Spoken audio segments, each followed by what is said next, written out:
Hi hello guys, welcome to trending India's kitchen. ఈరోజు recipe కొబ్బరి కారం ప్రాసెస్ చూసేద్దాం రండి. 2 పెద్ద సైజ్ చేసి పెట్టుకున్నాము. ఇలా 4 వెల్లుల్లి తీసుకొని ఇలా ఒలిచి పెట్టుకున్నాము.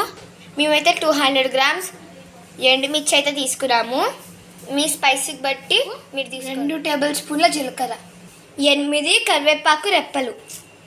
స్టవ్ వెలిగించుకొని బాండి పెట్టుకొని ఆయిల్ అయితే యాడ్ చేసుకోవాలి.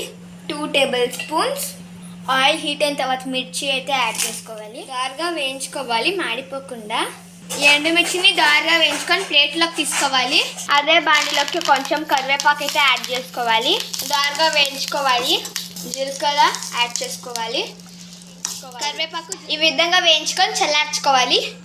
అన్నీ చల్లార్చిన తర్వాత మిక్సీ జార్లోకి అయితే తీసుకోవాలి. జీలకర్ర కరివేపాకు అయితే యాడ్ చేసుకోవాలి. కొబ్బరి పట్టుకోవాలి.